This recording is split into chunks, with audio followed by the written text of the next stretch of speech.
Behind closed doors, the Freemasons were free to indulge in the secret rites and rituals handed down to them by their ancestors, and these became the basis of their levels of membership, called degrees.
Politicians funded by the Masons promoted the Masonic ideology.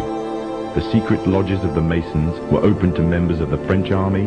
High-ranking officers and generals were indoctrinated to the Freemasons' way of thinking. With the people, the politicians, and the military of France under Masonic control, the Masons could finally strike. Freemasonry has worked in a hidden but constant manner to prepare the revolution. We are then in complete agreement that Freemasonry was the only author of the revolution, and the applause which I receive from the left, and to which I am little accustomed, proves, gentlemen, that you acknowledge with me that it was Masonry which made the French Revolution.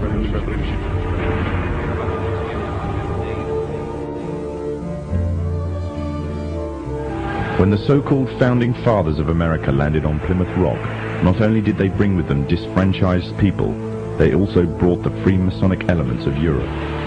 The injustices which the fathers of America were escaping from in Europe was also to be found in the new land, in the form of a tyrannical British regime. In order to gain complete dominance of the new state, the Masons used the same methods to gain control of France. Although the British monarchy was run by the Masons, the American War of Independence was a necessary action, and the people involved in the war were expendable for the Masons to fulfill their dream. Emotions of the people were manipulated into anger, and just like France, anger turned into war. This time, however, previous mistakes would not be repeated. The near defeat the Masons faced against Napoleon and his army in Europe taught the Masons a lesson. Any forthcoming leaders of the resistance must follow the Masonic agenda. The best way to do this was to ensure the leader himself was a Mason, and the leader who took the war to the British was none other than George Washington. On the 4th of July 1776, the Declaration of Independence was made. On the 17th of October 1781, the British were finally defeated and surrendered the colonies to the Americans, and the world's first Masonic state was born, a nation that would represent Masonry in every way. A sign of the Masonic presence in America is plainly visible on the dollar bill, which carries a picture of George Washington, the first Freemasonic president in the world, and a picture of the Freemasonic symbol of the so-called all-seeing one eye.